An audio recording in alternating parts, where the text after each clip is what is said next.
أشهد أن لا إله إلا الله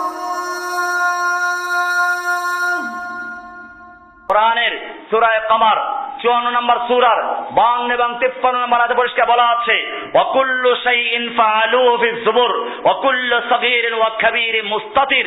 আল্লাহ তাআলা বলছেন, আর তারা যা কিছু করছে সব কিছুই আমলনামায় রয়েছে, আর ছোট বড় সব কিছুই লিখিত আছে। সূরা কমার 54 নম্বর সূরার 52-53 নম্বর আয়াত। এমনি ভাবে রাসূলুল্লাহ সাল্লাল্লাহু আলাইহি ওয়াসাল্লাম বলেছেন, আর আব্দুল্লাহ ইবনে আমর ইবনে আস রাদিয়াল্লাহু তাআলা আনহু قال سمعت رسول الله صلى الله عليه وسلم يقول كتب الله مقادير الخلائق قبل أن يخلق السماوات والأرض ب50,000 سنة وكان عرشه على الماء। আব্দুল্লাহ ইবনে আমর ইবনে আস থেকে বর্ণিত সহিহ হাদিস, তিনি বলেন, আমি রাসূলুল্লাহ সাল্লাল্লাহু আলাইহি ওয়াসাল্লামকে বলতে শুনেছি, কাতাবাল্লাহু মাকাদিরাল খালায়েক, আল্লাহ তাআলা সমস্ত মাখলুকের তাকদীর, সমস্ত মাখলুকের ভাগ্য লিপিবদ্ধ করেছেন ক্বাবলা আন ইয়াখলুকাস সামাওয়াতি ওয়াল আরদা, এই আসমান এবং জমিন সমূহ সৃষ্টি করার 50,000 বছর পূর্বে। বে50,000 সানা, কত বছর আগে? হাদিসটা দেখুন সহিহ মুসলিমের 6919 নম্বর হাদিস। এমনি ভাবে আবু হুরায়রা রাদিয়াল্লাহু আনহু জিজ্ঞেস করলেন, ইয়া রাসূলুল্লাহ, আপনি অনুমতি দিলে আমি আযল করব, স্ত্রী সহবাস করে বীর্যপাত বাইরে ঘটাবো যাতে সন্তান না হয়।